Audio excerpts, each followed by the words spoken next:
What's happening, everybody? Ryan Thomas here, live on the Thomas Take Sports podcast with my good buddy, Phil Munson. How's it going, Phil? Good, Ryan. How are you? We have had a huge week in Buffalo sports, hockey and Bills. We won't talk about the Bills on this podcast. I'm sure you're done talking about the Bills for today. Yeah, for today. I should say for Tuesday and for, just give it about for the time being. For the time being. Yeah, we got a big game coming up on Monday, but yeah, this is it's been a great week in Buffalo sports, but it's also been one downer of a week in Buffalo sports. And of course, that is Buffalo sports in a nutshell, where you're riding the highest of highs, then the lowest of lows. But as you said, I didn't introduce what the subject matter would be for this show, but you can kind of get a drift of what type of show this will be. This is the Thomas Take Sports Podcast, all Sabres show, as I'm joined by Phil Munson to dive into the Buffalo Sabres' biggest acquisition in recent memory. The Sabres have signed Taylor Hall to a one-year deal worth $8 million.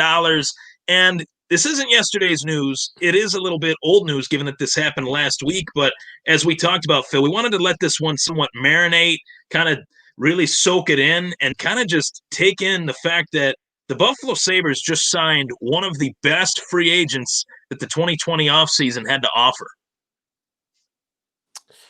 Oh, yeah, absolutely. I think the running joke was, and always has been, and it even goes back to Kyle Okposo when the Steve Stamkos sweepstakes was out. Toronto was in on Steve Stamkos. X, Y, and Z was in on Steve Stamkos, and then he ended up going back to Tampa because, in my personal opinion, he probably looked at the taxes, looked at how good the team was. Hey, I can probably win a cup with this team and get paid more. And then you get the Sabres, and that's when Tim Murray has to take a pretty healthy chunk out of his salary cap. Even at that time, it was a lower salary cap, too, you have to take into effect. Signed Kyle Okposo for $6+ at the time and kind of puts you in a rut. Guy's a great dude. Guy's a good player for what he's doing now. Great mentor. However, this is a completely different story. You got a new general manager coming in, making a pretty under-the-radar move when it comes to money and term. It's especially good because, yes, you're going to say, well, he's taken $8 million on the cap. Well, when you're talking about dollars and cents, when it comes to the actual COVID issue that you're talking about, that would be, he's only making, I think, about 6-point-something million. That does, the $8 million goes against the cap, but $640,000 goes towards escrow. And there's a little bit more money, I think, when it comes to bonuses that Taylor Hall doesn't really get. So when you're talking about Pegula money spending, it's really not as big of a hit as what you would all think. So this was kind of the year to kind of take a shot. Hey, one-year deal, $8 million. It only works against the cap you're only paying the player about 6.5. So at the end of the day, it's a good idea. Taylor Hall's already expressed that if this works out, he is down for an extension. And hopefully the Sabres actually do well enough to where, A, he wants an extension, and we don't have to trade him for assets. So we can dive in a little bit more, but that's kind of just my first take on everything. Yeah, and I definitely see your thought process there, because anytime there's a one-year deal with any player, anytime we see a team sign a one-year deal, you say to yourself, why? Why was it only 1 year? Why wasn't it 2 years? Why wasn't it 3 years? And oddly enough, watching the Zoom press conference with Taylor Hall and some of the members of the Buffalo sports media, Taylor Hall spoke specifically about how he somewhat either wanted to do one of two things. He wanted to bet on himself, a la a one-year deal, or find a team that was willing to give him a 5-6 year deal. And let's face it, during these times, not a lot of teams are able to do that, to make that much of a long-term financial commitment. And I think, to an extent, too, Phil, given the career trajectory of Taylor Hall, being a former NHL MVP essentially, and then bouncing around, going from the Devils to the Coyotes, he's kind of just saying to himself, I am willing to reprove myself again. this is the perfect team to do it. This is the perfect team to do it on, is to reprove myself playing alongside Jack Eichel, albeit even for one signed season. Correct. And it's going to be a shortened season too. Let's not forget. It's going to start probably around February 1st. We're all hoping, obviously, it would be nice if it came January 1st, because we're going to kind of hit that time when who knows if football will be done or be ending. I know the Super Bowl comes in February, and a lot of things kind of link back to football. You have to think about it that way when it comes to hockey, because hockey wants to get their own viewers in.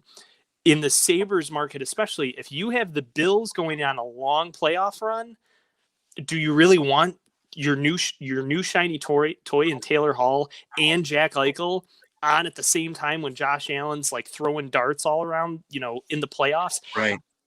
You gotta hope that this thing starts in February, in my personal opinion. To get back to the Taylor Hall thing, this is a great deal in a lot of ways. It's a short in season. You're getting him on a good cap hit, because in all honesty, say if you're signing him, say if this would have happened a year ago, the Sabres probably wouldn't be in this at all. He'd probably be making 10.5 to 11 million. That's in the NHL, 3 million. That's a 20 goal scorer. So you have to put into effect that too. So you're getting a deal on him. You're getting a 1-year deal. If things go south and you're not going to make the playoffs for whatever reason, you have that ability to at least trade him for assets. And that's the last thing Sabres fans want to hear at this point. They're sick of assets. They're sick of, that Danny O'Regan and, CJ Smith and that. Right. CJ Smith's not really, but you know what I mean? Those guys that are just those middling prospects that don't really do very much for you at the end of the day. I watched a lot of Amherst hockey. I've been to a lot of games the last few years. That fan base is very, very passionate. I get that. But the Sabres are where it's at this year, because more than likely the NHL is going to be the only hockey that's on in America this year. So Taylor Hall bringing this all together, this is a big get for the Sabres, because we already know viewership is going to be huge. You get February, you get the Bills hopefully making some sort of playoff run. Who knows where they're at the beginning of February. Then you bring in Taylor Hall, Jack Eichel, boom. That's your starting point. Viewership is going to go right to them. It's working in the Sabres' favor. So you got to look at a lot of different ingredients here. You want to get the Sabres better. Taylor Hall instantly makes the top line better than what it already was, which was a pretty darn good top line in the NHL. In 3, you're not going to really probably have fans in the seats, but you need the viewership. The NHL is looking for viewership.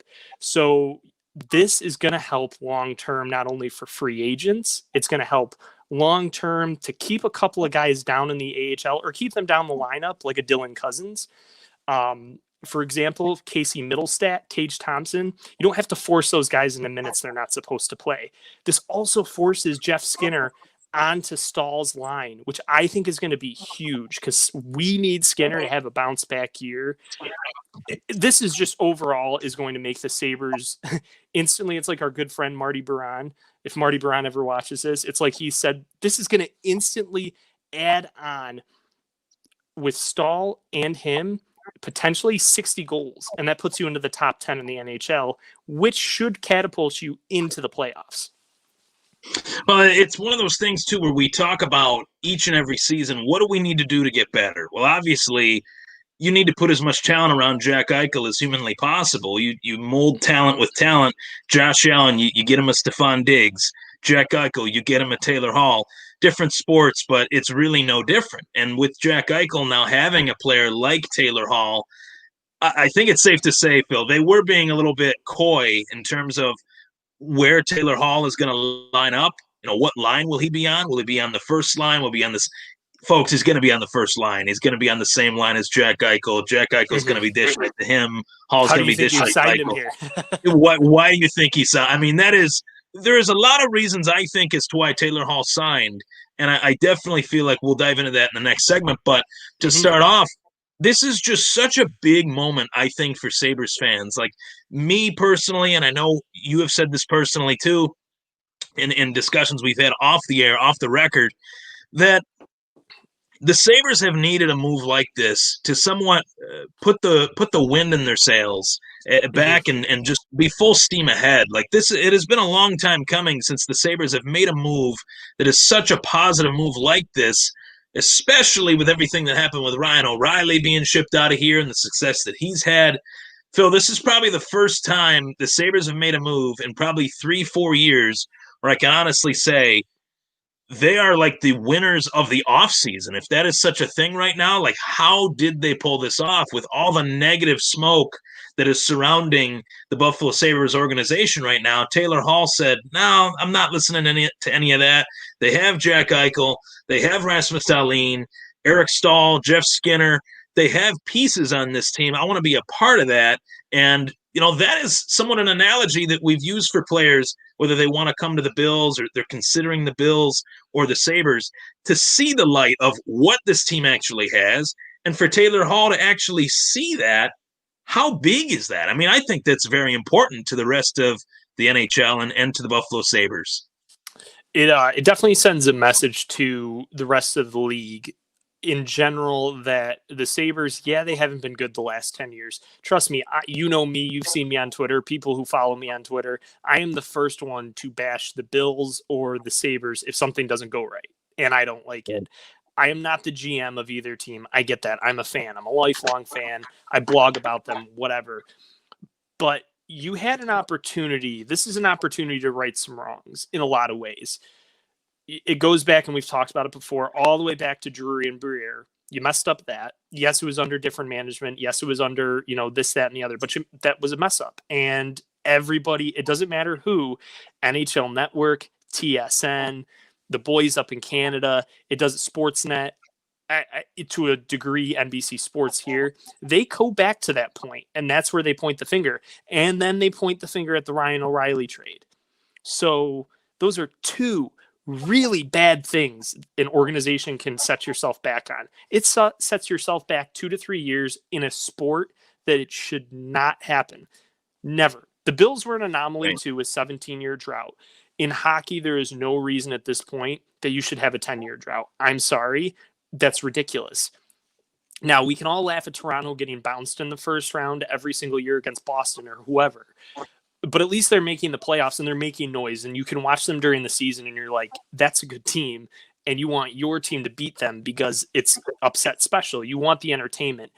This is going to put the Sabres on the map because not only will it attract free agents, remember how there's that no trade clause, no movement clauses. With Taylor Hall doing this, and no matter what happens after the year is up, as long as he has a great experience, even if he can't come back to the Sabres next year, let's just say, next year's top, 20, 30 goal scorer, ask Taylor Hall, hey, how was Buffalo? How did they treat you? How was the culture? They can at least go ahead and, make an offer to that team. There's, whether it be trade or free agency, and get somebody. I mean, look what happened with Tyler Johnson this year. Look what happened. Mm-hmm. Like Steven Stamkos is being dangled out there. I bet you that they don't on their no movement clause was the Sabres. Next year at this time, if those two guys go back to their respected teams, I'm not saying that's not what I'm saying, but that caliber player, do you think, hey, they're going to waive that no movement clause? Same thing with, it goes back to Eric Stahl. He waived his no movement clause too. It's just like we went back to on our other podcast. He waived it and came to the Sabres. These are two key guys that are coming to the Sabres.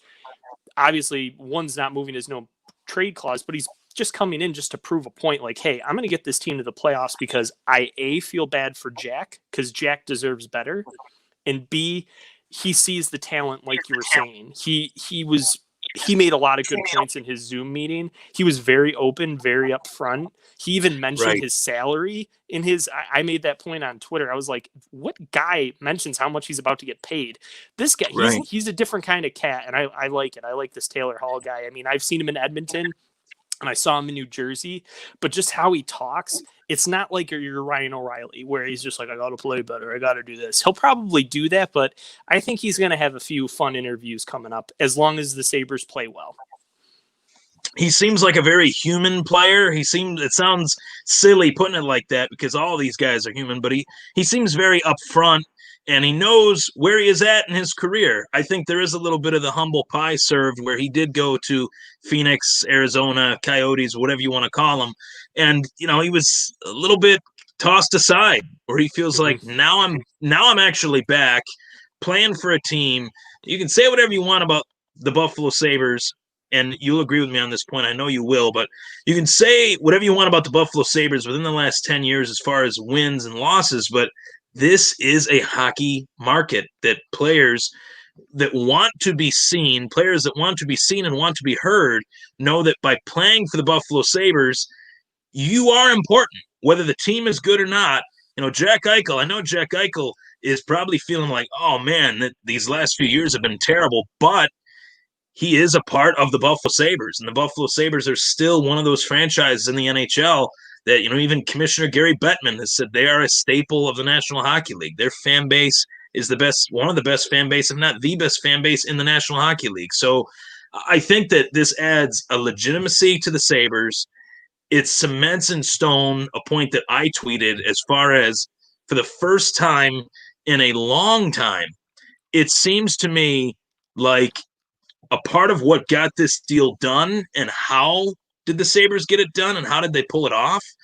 It is essentially all up to Ralph Kruger that this got done. I know Jack Eichel is like the toast of the town. He's one of the best players in the National Hockey League, but Ralph Kruger got this done to me. I mean, the resounding words from Taylor Hall as far as the respect that he has for Ralph Kruger, to me, that was the biggest talking point from that Zoom conference call. What do you think of that? I think Ralph obviously was probably, if you want to put percentages on everything, you would probably say 50% went to him. And then you would say, Kevin Adams, the Right, Pagulas, 25%. And then the other 25% was probably Jack Eichel and a couple of those right, supporting right. cast members. Taylor Hall had some great things to say. He said that, he made him and he moved him into that MVP caliber player that he was in New Jersey. He didn't feel like he got a really good deal when he was in Edmonton. When he got in a shortened season, he got booted for whatever reason, management, whatever you want to call it. And then he also said that he saw Jack take a step that we all kind of were waiting for as Sabres fans. And he took the step last year. Like, I don't think we've seen the caliber of player in Jack Eichel, and people are going to kind of think of this Taylor Hall move. All eyes are going to be on Taylor Hall. But again, like him and Jack Eichel, I don't know if anybody remembers this, but a couple of years ago, I know Connor McDavid pretty much wins the speed competition at the NHL every year at the NHL All-Star Game. Taylor Hall and Jack Eichel went like back to back a couple of years ago, and they were Mm-hmm. like, I'm talking like less than a second of like comparables. I'm pretty sure but I just remember the two of them flying straight end speed. The two of them have wheels and they can both do the same kinds of moves. Jack's obviously the centerman, and then Taylor Hall's going to be the winger. Uh, I think Kruger at the end of the day really pushed this over the edge, especially when they said, hey, here's a 1-year deal, $8 million. He probably said, I'm going to get paid in a pandemic, which is what he alluded to on the Zoom call. And he's going to get to play with his favorite coach. He probably didn't want to say his favorite coach because he doesn't want to put a slight on anybody, but you could tell Right. that was his favorite coach. There's not a lot of players that say the things they say about Ralph about other coaches. Usually they'll say one nice thing about a coach here and there. And then after they retire, you hear all the baggage. There's a couple of players on Twitter now that you hear all the baggage from, but I'm betting you however this shakes out, I'm betting we get a really good Taylor Hall out of this. He's going to be motivated, and Kruger knows how to motivate. And I guess that's probably the best thing I can say about Kruger right now. There are some things that we can get mad at him for, but I think he knows Taylor Hall, Jack Eichel, my first line. This is what we're going to do. He probably painted some crazy picture for Taylor Hall. And I'm not kidding. He probably painted him a picture and sent him a screenshot and said, Taylor, this is you and Jack, and they're touching fingers, and this is how it's going to go. It's kind of like that Skinner banner from a few years ago. I guarantee Yeah. that and when I say painting a picture, he probably used words because Ralph is really good with words. He's better than me and you with anything. But Taylor vocab Hall wise, knows, right? yeah, he just Right. knows. He just knows. And the good thing is that Hall already knew him from before, and I think that kind of set him over the edge. And I think he's happy that he's going to be right near Toronto, because he mentioned that too in his press conference. Hall did that. He's like, hey, my family's right there.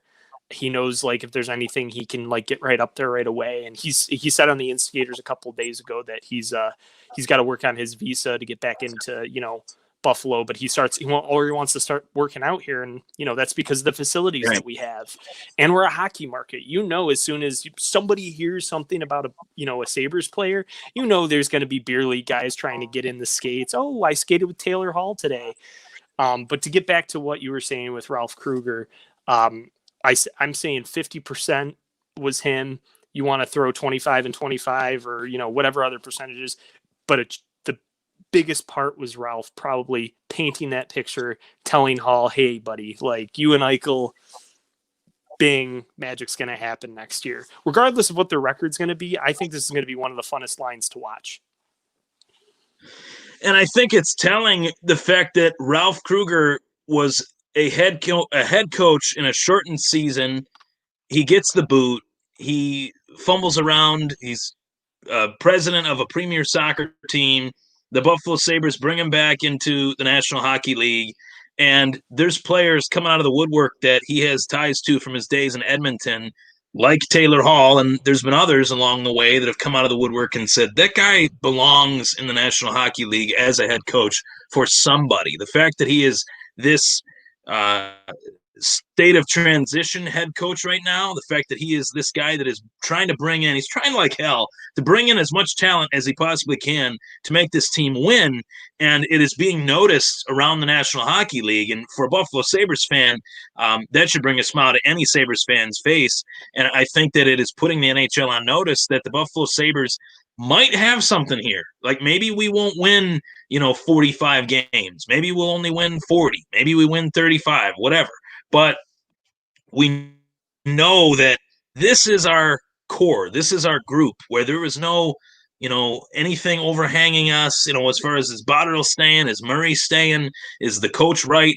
They finally seem like they have a coach that the players respect, that the media can respect, and that the National Hockey League can respect. And the Sabres need that respectability now, I think, more than ever. Oh, absolutely. I think Ralph does bring, that stability that you need in an organization. And I think I've mentioned it with you before, even probably on this, that I think Ralph, he's probably more in tune with this off season, this year especially. You can tell it's just not Kevin Adams kind of like pulling the strings. It's definitely Ralph saying like, these are the kinds of guys I want on my team. A lot of people had some, a few of the other signings like a Cody Eakin and a Tobias Reeder.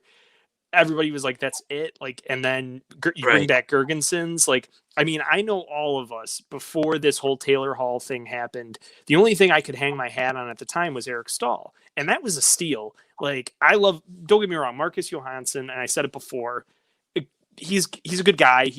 There was nothing bad that he brought to the Sabres, but there wasn't anything like good that he brought. You know what I mean? There wasn't an extra edge, I don't think, to Johansson as there is with Stahl, especially in the experience factor playing in those big games that he's played in, right? Yep. And I mean, and touching on Stahl too, they brought up another good point. So like this all goes into the Taylor Hall thing. It's a big wheel. You get Hall up front with Jack Eichel. God forbid there's an injury to Jack and Stahl has to go up a line.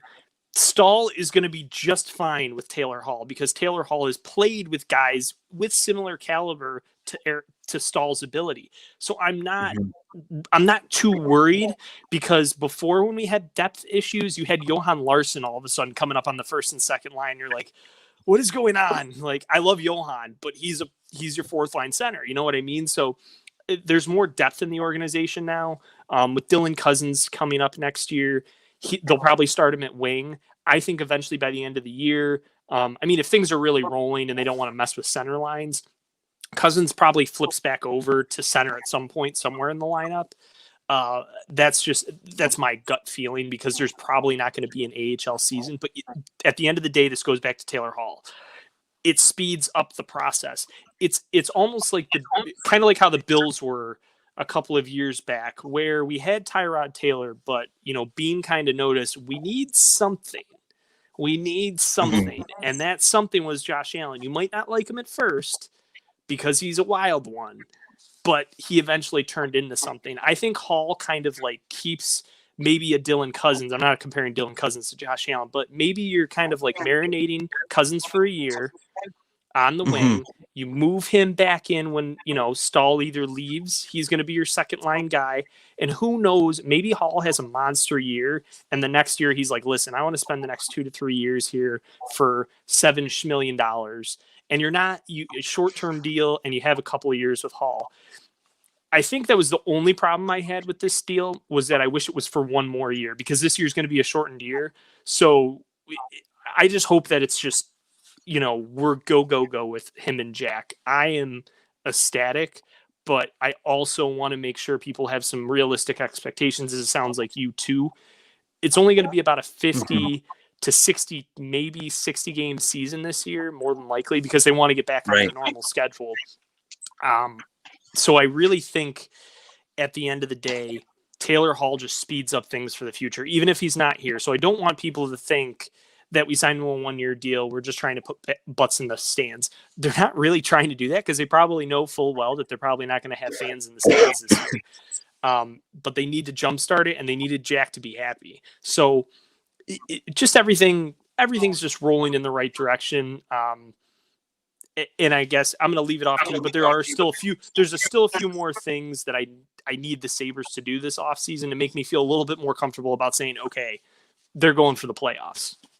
Right, and you do have to temper your expectations. I did hear the exact interview that you referred to earlier in the show with Marty Biron, where Marty Biron, I love Marty Biron, love him to death, but he was a little bit, I would say, overhyped, and that is kind of, I want to say this, and I'm trying to find the right word for it, but the only word that comes to mind is that is the relationship pattern that the Sabres have established with their fans.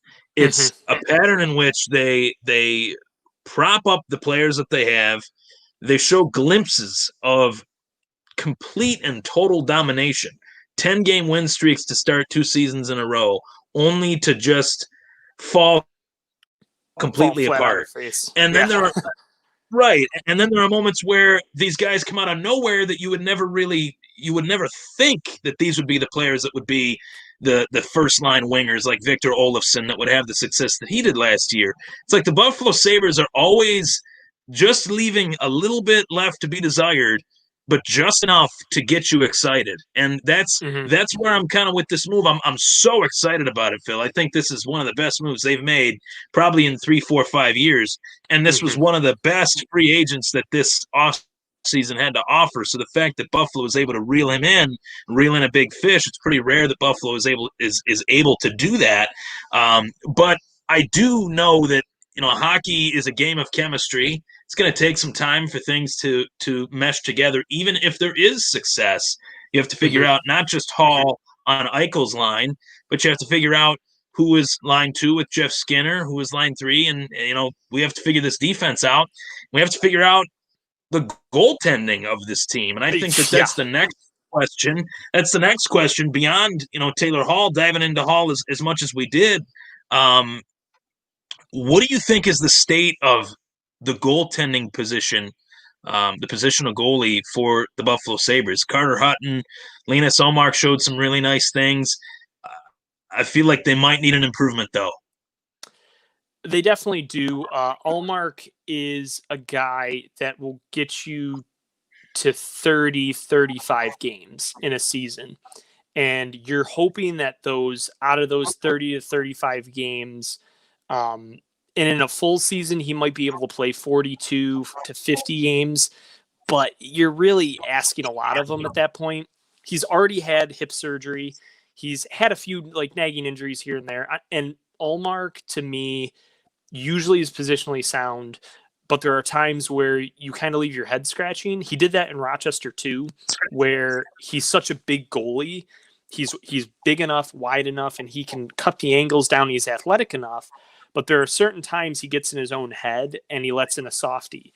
And then last year we saw the kind of the downfall of Carter Hutton, and I love Carter Hutton, but I loved Carter Hutton from St. Louis, and I liked him when he was on St. Louis. Like, I loved him. Him and that Jake Allen tandem is what the Sabres, I think, were hoping they were going to get out of him. And it just kind of, I don't want to say fell flat, because it wasn't really that bad. It wasn't that bad, not last year, but the year before.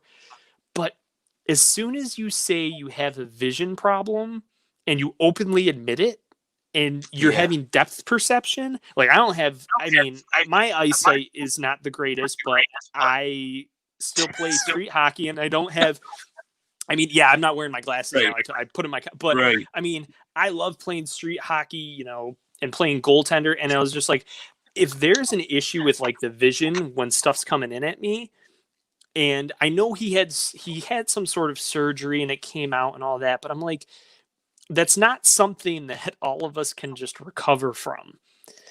It's going to be an issue down the road. I have plenty of family members that have vision issues, and I know they're probably coming for me too. And it's just how you alluded to too. There's my glasses. You know what I mean? So like, he's only getting older. He's already pretty old. I just think you need to upgrade that to help out Linus. You have Ukko-Pekka Luukkonen, who's waiting in the wings, but he really needs another season of minor league hockey. And the problem is this year, guess what? As I alluded to earlier, the AHL probably isn't going to happen this year. I love the Amherst. People in Rochester love the Amherst, with the Sabres, without the Sabres. They love the Amherst. However, there probably isn't going to be a season. And that's just my opinion, because if you're looking at the NHL right now and they can barely like keep what they're doing together, you just have to look at it that way. But me personally, we need the state of the goaltending. You have Ukko-Pekka Luukkonen, but he probably shouldn't be seeing NHL time right now. He was okay last year in the AHL. He showed flashes. It's just kind of like how you were alluding to earlier, where you see flashes from these guys and you're like, ooh, well, how do you think Ryan Miller got good? He was in the minors during that lockout year, and he ended up coming out like a bat out of hell and was just a fantastic goaltender. He was ready for the opportunity. Exactly. No doubt. And he got the games down in Rochester. Allmark got his time down in Rochester. And again, he showed glimpses, and I was like, he can be a 1B in a starting situation, but if you're counting him on just a 1, I'm not, and I know most teams don't usually do a 1A, 1B. I mean, look at what happened in the playoffs with Dallas. Look what happened. I mean, Tampa to an extent, not really in the playoffs, but during the year, they needed somebody else. I just think there needs to be an upgrade. I heard there was some rumblings of, I believe, I want to say it was Reimer down from Carolina, that there might be a trade in there. Basically Kevin Adams kicking the tires on some folks that he either knows or has had relationships in the past. Obviously Matt Murray went to the Senators, so you miss out on that. And that's kind of a split between Sabres fans with Matt Murray. Vegas came out the other day and said that Marc-Andre Fleury is not getting traded, which, I mean, when we were talking money earlier, I don't know what Vegas is thinking there. They're over the cap right now. And you kind of have to swing kind of like a weird 3-way trade with the Vegas right now. Like, they need to give you a pick in order to take Fleury because they can't take the money back. So I think the state of the Sabres, and that's kind of what would make me feel better, if we could use one of these defensemen as a bargaining chip to get a goaltender that can be that 1A, 1B, that would be great. And if we need to throw in a late round draft pick to sweeten the pot, do that if it's really a true good 1A, 1B. But honestly, I can't give you a name. There are a couple of guys in Columbus, and there's Elvis and I believe Corpusalo. And I'm saying Elvis because his last name's Merzlikins, or I might be getting the two confused. They have really hard names to pronounce, but those two goalies showed in Columbus that they can get it done if they have a tandem goaltender with them. The thing is, I don't think Columbus needs scoring. I don't think they need a defenseman. So I don't know where you're going to get the goaltending from. You kind of got to hope that I don't know, even it's hard to say, but I think we've said it before on the podcast. You have to hope for an injury to happen to a defenseman, and somebody has to get desperate, and they're like, well, we have this other goaltender. Can you please take him, and we'll take that defenseman, throw in a fourth, fifth round pick, and we'll call it a game kind of thing. So it's so tough to say. I would say right now that's probably the weakest position for the Sabres. I love Ullmark, and if Ullmark for whatever reason ever watches this, I love you, buddy. You're great. I've watched you before. Jonas Johansson out of Rochester, he's a great dude too. I've met him. However, in the couple of games that I saw him in last year, he just doesn't look like an NHL goaltender. He looks like a great AHL goaltender. I've seen him plenty of times down in Rochester. He's great at being in that speed in that system. But when it comes to NHL speed, not so good. The craziest thing about this, and as we dove into the goalie position within the Sabres roster, is that I think Taylor Hall looks at this team, and he looked at this team, and it sounds crazy, but I think he looked at this team in a similar fashion to the way Sabres fans have looked at this team, in the sense that this team has been so bad these last few seasons. In particular, they have underachieved, to put it mildly. They've underachieved. But you look at this team, and this team has a lot of quality players in the system and within the NHL roster. And I think that their defense, Brandon Montour, I like a lot. Player that is as polarizing as any player that I could ever remember in Buffalo Sabres history, Rasmus Ristolainen. There are fans that love him, like myself. I think he's fantastic in moments during games, and then there are moments where he's not so fantastic. And then the fans that say that they want Rasmus Ristolainen gone. Trading Risto is the next segment, is the next question. I mean, I've weighed this. I've even taken this question to EA NHL, as silly as that sounds.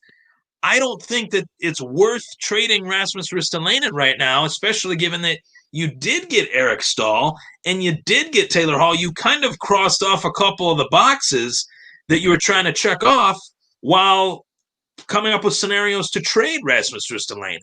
So do you think Risto's going to stay, or do you think Risto is going to go? At this point, I think he's going to ride out his contract through next season, meaning he has 2 more years left on his deal. He's got this year and the following year. He'll go into the next year. He'll probably be a trade deadline piece if the Sabres see like a weak point. The problem is right now the Sabres don't have very much physicality. That's no shot at Jake McCabe, but Jake McCabe is a third pair guy. He's really not. He shouldn't be up in the lineup like he has been. That kind of goes to a usage scenario when it comes to Ralph. That's where, to me, I don't think there's a perfect coach in the NHL at this point. How you had a lot of famous guys, and I'm not trying to rag on Ralph, but his usage with his defensemen last year, where was Colin Miller all year? I have seen Colin Miller play with Vegas, and he was really good. And when he played with the Sabres, he played physical and he played good. He can be a second pair defenseman. Risto, you do not need to trade. However, last year his minutes went down to 22 minutes a night. As in before, he was playing 24, 25, 26 minutes. Some nights he was playing 30 minutes. He's not meant to be that. He is meant to be a second pair defenseman. So to me, right now, the Sabres need to keep him, and they need to drop him down the lineup, and they need to unleash Dahlin. Dahlin's in his 3rd year. I'm sorry. A lot of first, second overall picks that have been defensemen, especially in the NHL the last 10, 12 years, immediately are that number 1 pairing. I know you have Risto. I know he's been in those situations. Put him in those situations at the end of the game then. Don't overkill him during the game. You won't have him checking himself into the board like we had last year. You know what I mean? It's one of those bad moments, and he won't be checking people into the backboards when he turned over the puck.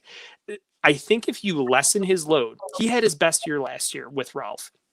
And that's kind of not saying a lot because he puts up the points. But here's the thing. You're going to get Risto on the second power play unit, so he's going to get his points there because the second power play, because of Hall, this all funnels back to Hall. He's going to be on the second power play. You have Dahlin quarterbacking, which Hall alluded to, I believe, on one of his either with the instigators or his conference call, talking about Dahlin on the power play.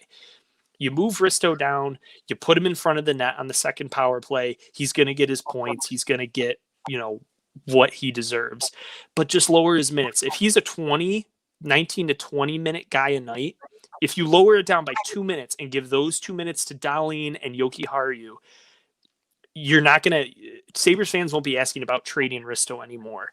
They won't ask about it until middle of that next year. That's where I'm getting. I don't think you need to trade him. A couple local podcasts around here said, don't trade him just to trade him. We learned that the hard way with Ryan O'Reilly. Right.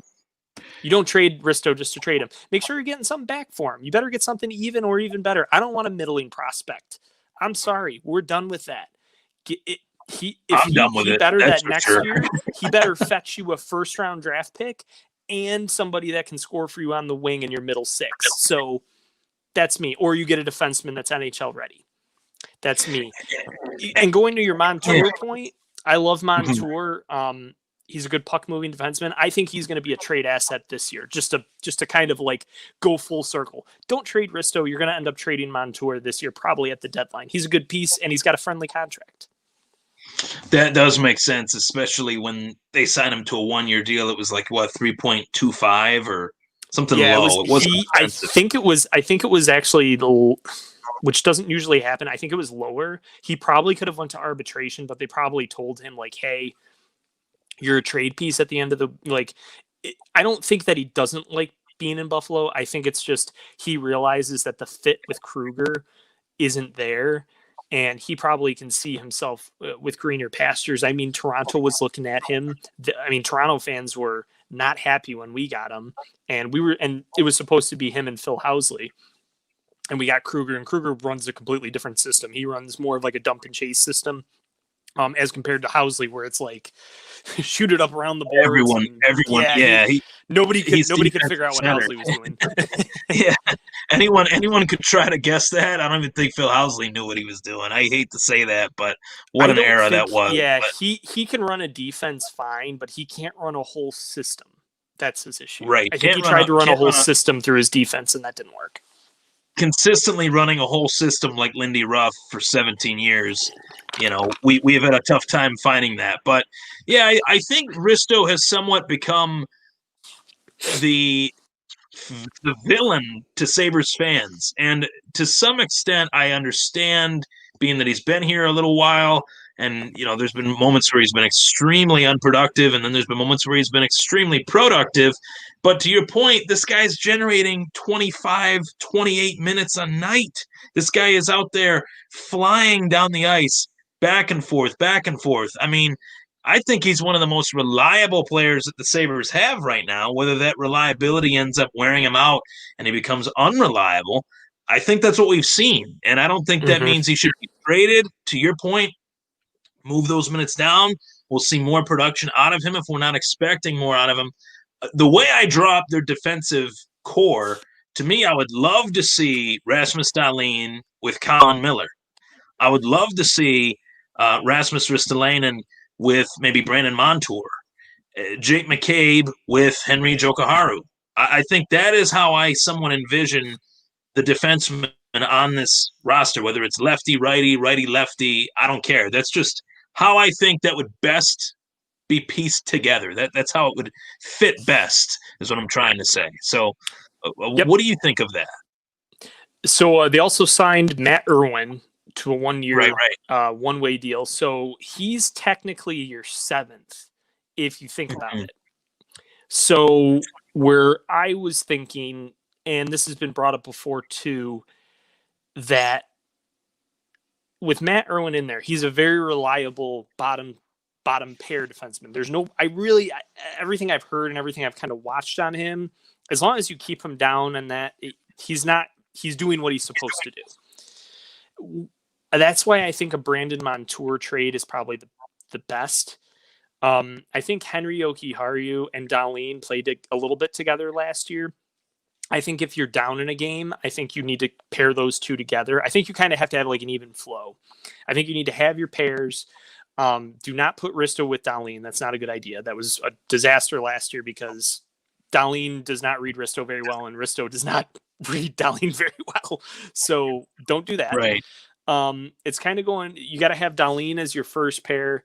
Yoki Haru needs to be on your second pair. Maybe that's with Risto. Maybe that's not. I'm trying to think of where they shoot. But Yoki Haru, I know pretty much anybody you paired him with last year, he made better.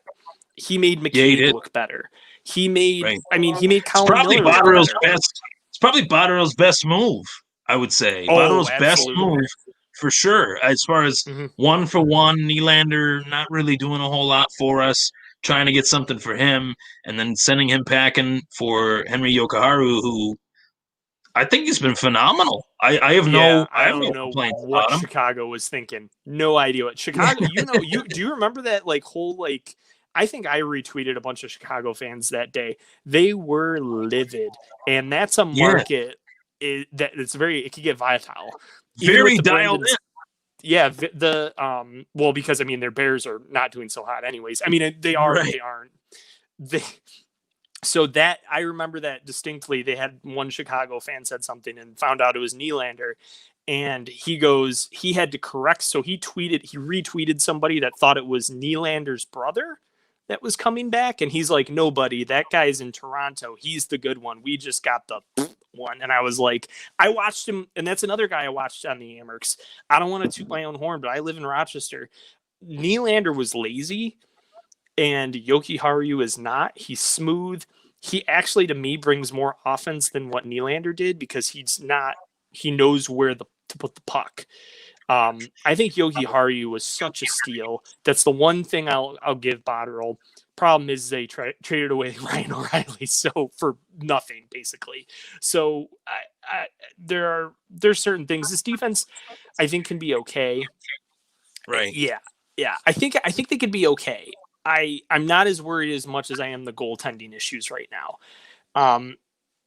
And to kind of bring both of those together, I think the Sabres start off the year, unless they surprise me, because right now they only have about $1 million or so after everybody gets signed after arbitration. Because you have to remember right now, and if that was something we're going to talk about a little bit later, you have Sam Reinhart, Olofsson, and there's one other person that I can't think of off the top of my head. There's 3 players that are not hallmarks in arbitration. Reinhart. Yeah, Reinhart. No, right? It's Reinhart, Allmark, and I think I just said them. Olofsson. Those 3 are in arbitration. Yeah, because Olofsson he was supposed to be signed for 2 years, 3-5, and I guess that fell apart. So he's going to go to arbitration to make $200,000 more because that's where he is. That's what his projection is right now. Right. Yeah. So, arbitration's a weird thing. You could have a whole entire podcast on what arbitration does, and you would still be confused. Baseball is the king of it, and to your point too, as far as watching these players in the minor league level playing for the Amerks, I can go on the other side of the coin and look at the Buffalo Bisons, the AAA affiliate of the Toronto Blue Jays. Mm-hmm. Me being, I'll say this, a Boston Red Sox fan, I'm saying to myself, watching these Buffalo Bisons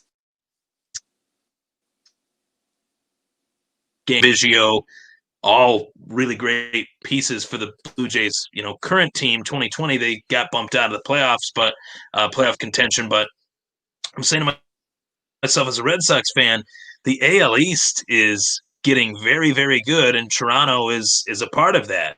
Buffalo technically is a part of that, being that they groomed those players through their farm system. So, I look at the Sabres too that way. I say to myself, the Sabres have so much talent between Rochester and Buffalo that to me, is it only a matter of time before the Sabres really become great?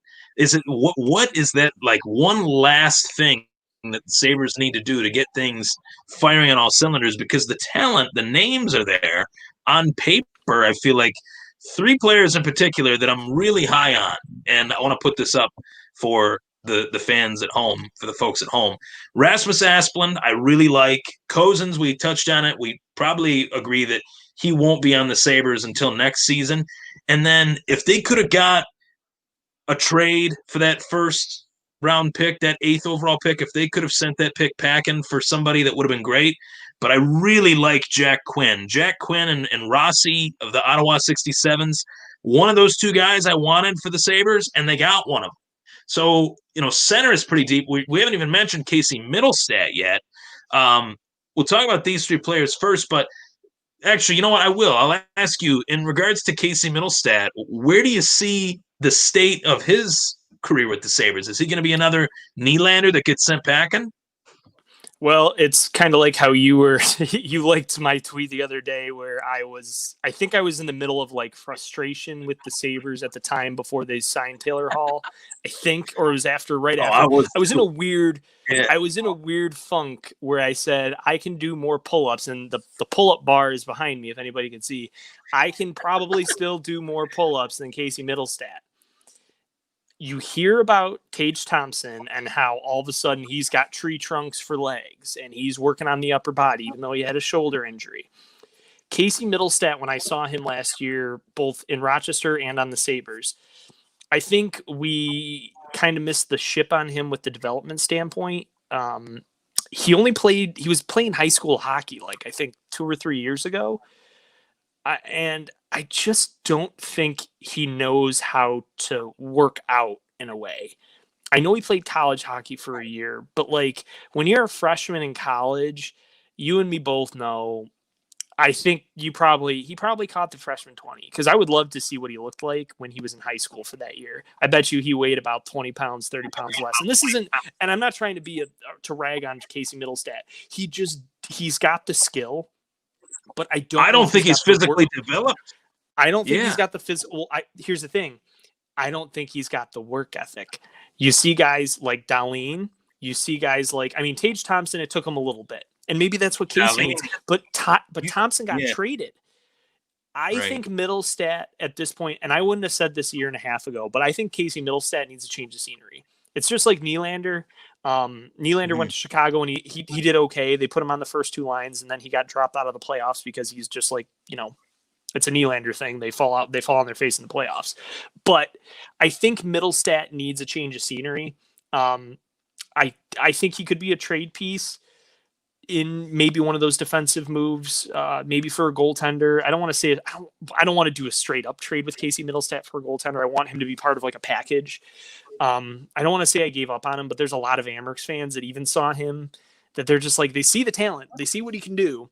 Tage Thompson, when he was down in the AHL, did his thing. He was a man amongst boys.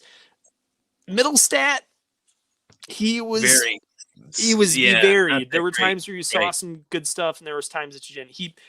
His role was, that was one of the critiques that the coach at that time he didn't play his young guys enough. He didn't play Casey Middlestat enough. And I guess if there is a season this year, I think and I'm sorry if I can't remember the guy's name off the top of my head, Seth, I remember his first name. He'll probably play like a Middlestat. If there's a season, he'll play him a lot more.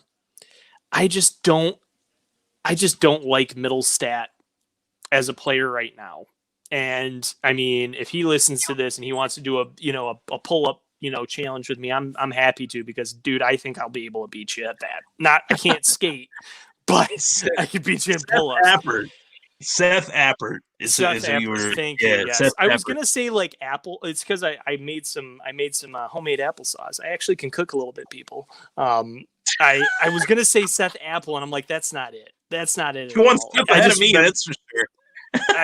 Hey man, you get as soon as fall hits, you get the crock pot going. I'm a grill guy and I'm a crock pot guy. Right. You get those two things going. I got Sunday sauce like just simmering. I feel like every guy though, in their own way, is like a grill guy or a crock pot guy. That's like the man stuff, right? That's you just gotta throw it in. Well, because you can put everything in there. Not to get because now Casey Middlestat's going to see this and he's going to be like, they went from pull-ups to eating. I don't think he's in shape. It's kind of like that guy. Do you remember? Sorry if I get off topic. I think this is just funny. Do you remember that guy that on Twitter, or Twitter, Instagram challenge, he DM'd Zach Bogosian and said he could outwork out him, and Zach Bogosian basically said, "Okay," screenshotted it and said "Hey, come meet me here." This was when he was in Buffalo, training. vaguely remember that? remember that. Yeah, I do remember that. Yeah. He called out that Congrats guy and he to goes, him, by the way. Congrats "Oh to Zach yeah, Bogosian.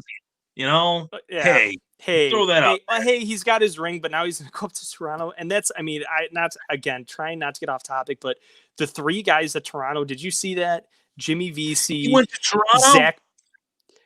Zach Bogosian went to Toronto. Jimmy VC went to Toronto, and there's one other ex-Sabres player from Jimmy last year that VC went to went to Toronto. Toronto. I didn't even see that.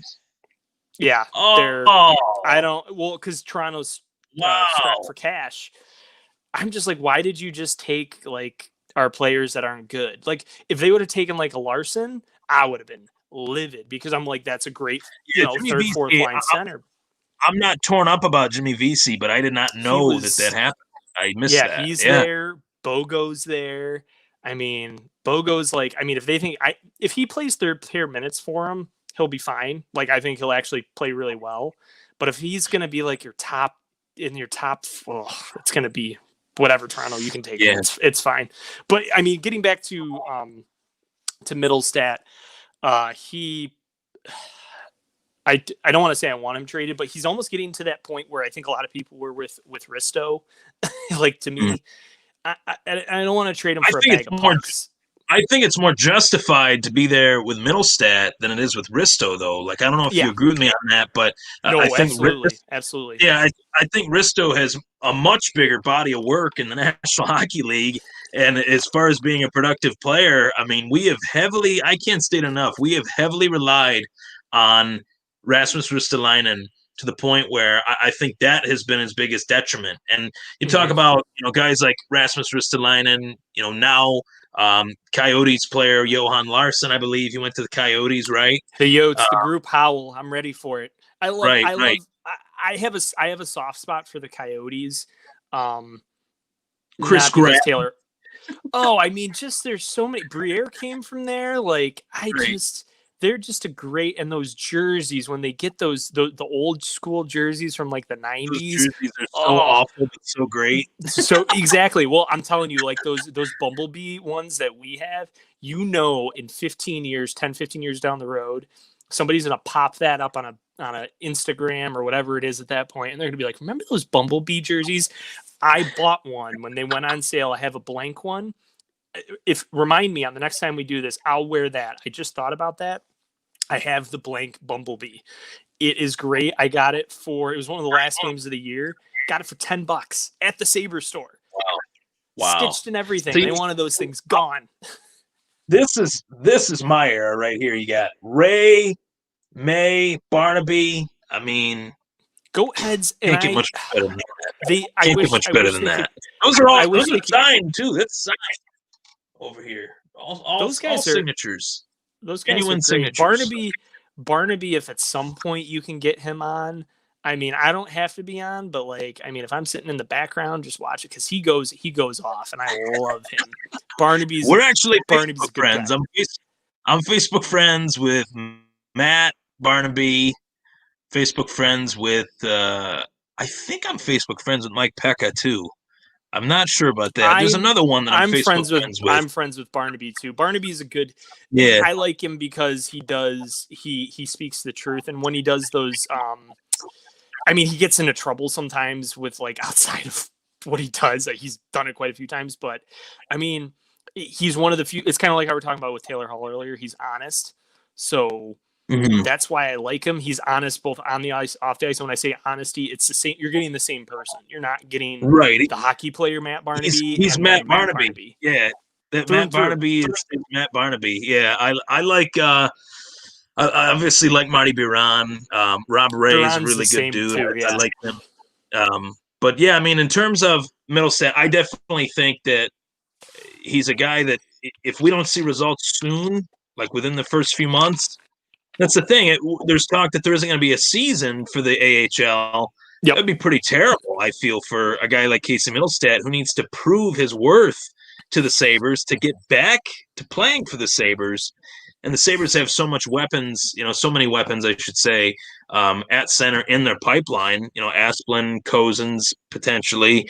Quinn is a winger, but, kind of circling back to the whole Yeah. topic of discussion with Hall and how this kind of, we wanted to do like an all Sabres show where we kind of dove into the whole rigmarole of the Buffalo Sabres. And, we've only had a few months. How many months has it been since Kevyn Adams has been hired? That's how long we have to really judge Kevyn Adams and give our take on Adams as the general manager. And I feel like he has done a fantastic job, Phil. I feel like he has done a solid job at making it appear as if the Sabres are trying to be competitive. The Taylor Hall move definitely escalates that, but adding, Eric Stahl, not Jordan, Eric Stahl. I messed that up when I recorded it. But yeah, Eric Stahl. That's why I'm here for you. Right. You were there. Eric Stahl, there are some moves that the other moves I'm like, I don't really know what these guys will amount to. Are they fourth line guys? Are they fringe players? Or, what will we get out of that? Seventh defenseman, the seventh D-man on the roster. But I feel like the one thing with Kevyn Adams that resonates is that he really wants to win here. He really wants to help Buffalo win. And that is something that I think is talked about a lot by all the people that have come through our city. But I think Kevyn Adams really, truly means it. Yeah, I think Kevyn Adams, he has a vision and he knows how a Stanley Cup team is made. Albeit it was the downfall of the Sabres and their defensemen, but I think he recognizes what we're bad with now. Because if you look at the guys he drafted, both in the first round and the second round, both are scores, pure scores, because we don't have scores. Because Taylor Hall, obviously, and I mean, throw in a Sam Reinhart maybe, or those guys might not be here forever. Mm-hmm. So you finally have to bring those guys in. So a Quinn, obviously you're going to see him probably down the road in a couple of years.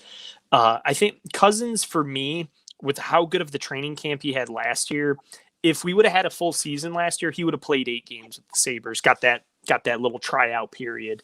I really feel Cousins is going to be ready for the NHL. He might not be a center ready, but he's going to be a winger, I believe. And I think that's really going to help him, because what we did with Middlestat is really crappy.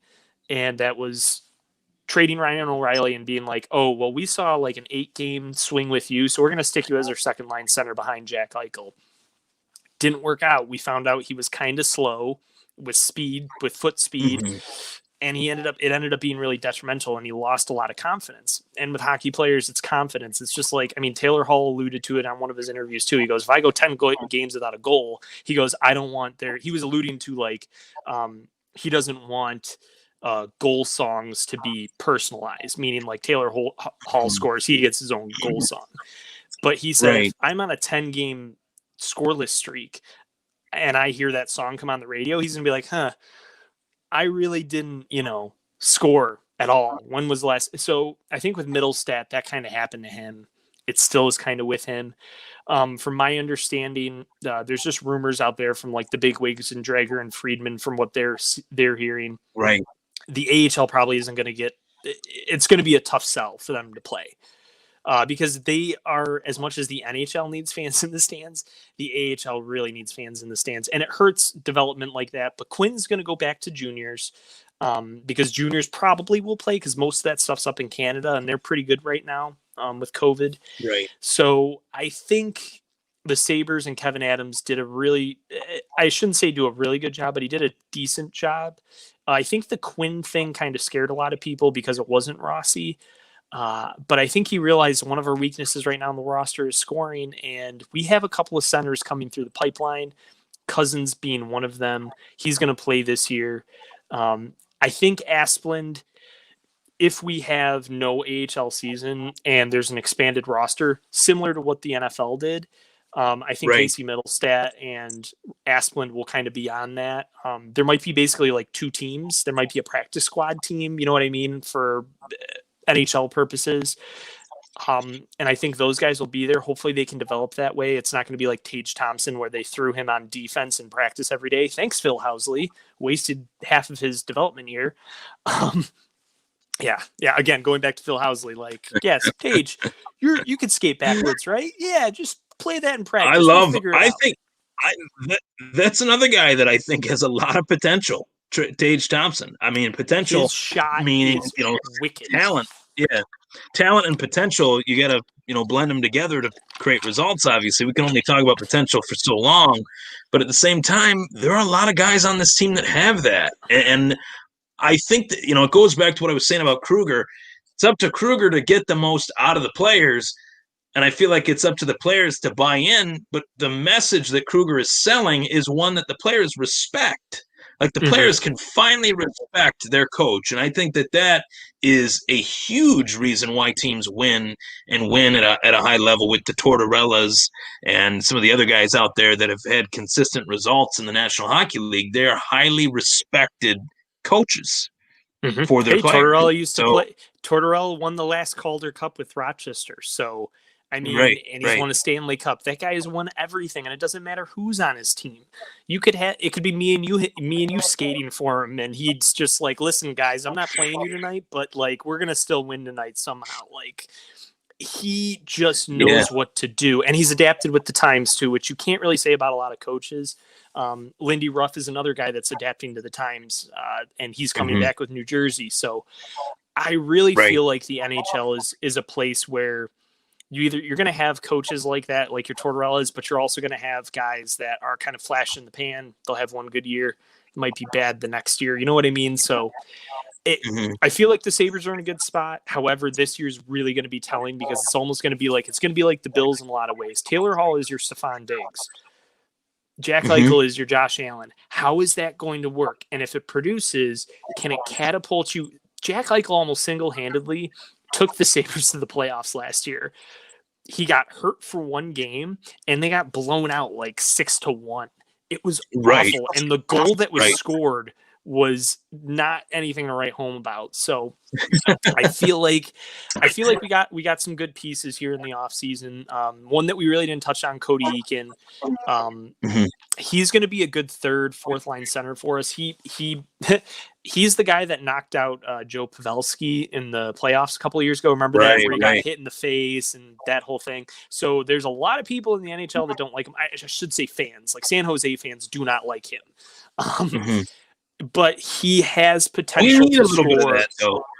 Yeah, we need a little bit of that. Yeah, he has potential to be a 20-goal scorer. I'm not saying that's going to happen. I would temper expectations. I think last year he had a down year because I believe he was on Vegas. Vegas traded him, I think, over to the Jets, and he didn't have as much success, but that's because he didn't have the talent around him. Cody Eakin's a guy that needs talent around him to propel him forward.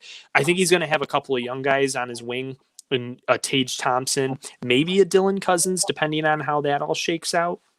And I think he'll be fine. So I think our middle six and our fourth line, which you don't even really want to call it that, but we finally have, I can say that we can have scoring on all four lines, I think. Now, when it comes back to the defense, like you said, that's kind of, I don't want to say that's not a work in progress. It's just how you're going to pair guys at the end of the day. So if you want to go strongest right now, forward group, then you got our defense, and then the goaltending is really a step down. I love Allmark, but he's only going to be able to get you 30, maybe 40 games. And if we have a shortened season and there's a lot of back-to-back games, you can't trust him on those back-to-backs. I'm sorry. He's not meant for that. You need to get a goalie. They need a more reliable goalie that they could make into a tandem with Allmark. I think Ukko-Pekka Luukkonen could be their franchise goalie. He's so young. He had that hip injury. He's just not there yet. Yeah. So, I am extremely excited for this Sabres season. I always am. And whenever I get lost in these funks of, man, the Sabres are really pissing me off, or man, the Sabres can't seem to get it right, I then remind myself where I was 2003. I'm getting a birthday card. Maybe it was 2001. Yeah. Whatever year it was that Hasek left and was sent back. Yeah, it would have been 01.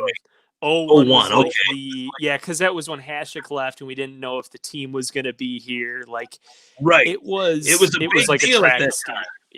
Yeah, it was like you knew that this was going in the wrong direction. Like their franchise player is gone. He goes to Detroit, wins a couple Stanley Cups. Meanwhile, the Sabres are in free fall with the ownership fallout.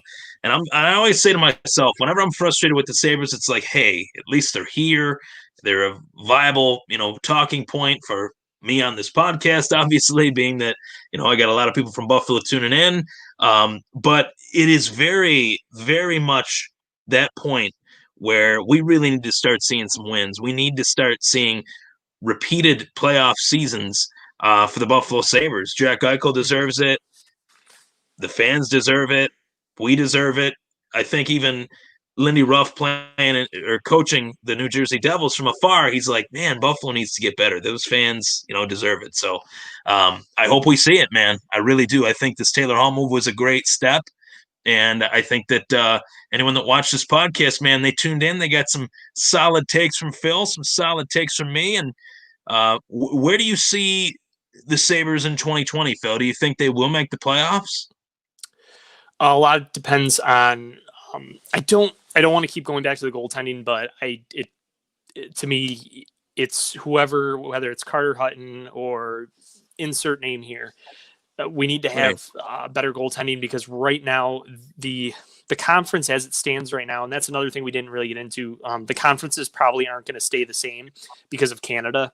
Canada's probably going to have their own conference for right now, so it's going to make some interesting matchups, like the Blackhawks and the Nashville Predators. Think East Coast teams. You're going to see a lot more of that. But anyways, teams got better with their goaltending because they realize in a shortened season, and you saw it in the playoffs. Dallas is a perfect example. You can't depend on one guy. If he goes down, even if it's just a tweak, goalies are all in their legs. If they have a hip pointer, if they have even just like an ankle issue, they can't push off. They blow out a hamstring, they pull a quad. They need another goaltender. And Ullmark has proven in the past he can be hurt. He can get hurt, and he can be out for an extended period of time. I remember a couple of years ago that happened, and it kind of derailed the season. So happened last year, I think, too. Yeah. And then you had Hutton in, and everyone was like, oh no, like it was like the floodgates opened and every shot seemed to be going in. So I think goaltending still needs to be addressed. I hope it's done sooner rather than later, but I think it's going to be done later, unfortunately, from what it sounded like from Ralph with his comments the other day. My 2020 outlook, though, I think we're going to be a contender. Contender for the playoffs. I would not be surprised if the NHL brings back the 2014 play, that format. It was really good because it weeds out the old teams like the Pittsburgh Penguins. There was like a few upsets in there. Toronto got, bounced. It gets rid of, I think it weeds out the teams that aren't playoff ready. And with those bottom six moves, those Tobias Reeders, which by the way, he was amazing for Calgary in the playoffs this year.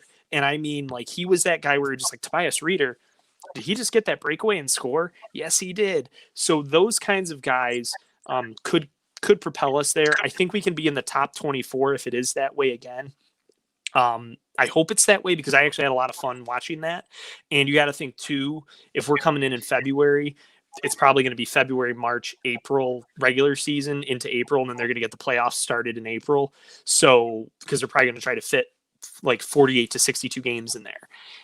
Right. I think it's going to be, and you would agree with this. It's going to be very much like, not as much like the MLB, but it's going to be very close to the MLB where they're going to fit a lot of games into tight windows. Obviously they can't, they can't have like, 2 games in a day, but they're going to fit in a lot of games. And I think it's going to be a sprint this year.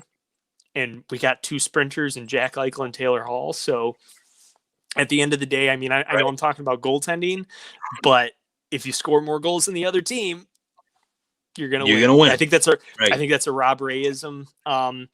Right. I don't know. We'll do a prediction when we actually get like a probably not even schedule, but just like how many games. Once we know the actual team too, we'll definitely dive into that a little bit more. But my outlook is this: I honestly think that the hope that the Sabres can make the playoffs for me has never been higher in terms of who they brought in with the Taylor Hall edition and really just the cohesive unit that Ralph Kruger is building. It is almost what I kind of felt with McDermott in his first season as the Bills head coach. I know obviously this is Ralph's second season, but it takes time in certain instances, and this is just one of them where the foundation had to be laid down a little bit more than what they had hoped. But Phil, I really enjoy having you on as always. We'll definitely get you back on again. We'll talk maybe some fantasy, some Bills throughout the rest of the season, and obviously provide a preview to the Sabres season once we get a little bit closer. Yep. And hey, I'm in first place in our league. What is going on? Talk about that real quick. I wanted to bring that up a little bit earlier, but I was waiting for you to kind of say something. And it's like we have to. Let me get this. Let me fix this here. Yeah, because this is funny. I'm out of nowhere right now. The fact that like I'm a genuine 3-2. Like I deserve to be 3-2. Like whatever. But there's been some matchups where I'm looking and I'm like, dude, smoking some teams. And then there's matchups where the teams that have better records than me are losing by they're winning by like 5 points, and I'm losing by like 20. It's just the rigmarole of fantasy football, man. It is what it is. And I don't think it came up in our chat or whatever, but so last week Dak goes out. I mean, terrible of what happened to him. Like, no matter if you're a Cowboys fan or not, that was terrible. I felt so bad for him. He goes down, and I see what happens. I feel bad. I'm like, wait, isn't he's on my one? I was like, he's in the fantasy. So I look, and I'm just like, and then I was just rolling, even not with him. I was rolling, and I'm just like, all right, well, I'm like, I guess I knew Dak helped me a couple of weeks. Now, who did you pick? Yeah, sorry to interrupt you, but who did you pick to replace him? Did you get Dalton, or was it? I think I had Philip. I think I had Philip Rivers. Just he was already on the bench. That's right. Yeah, so I got Phil.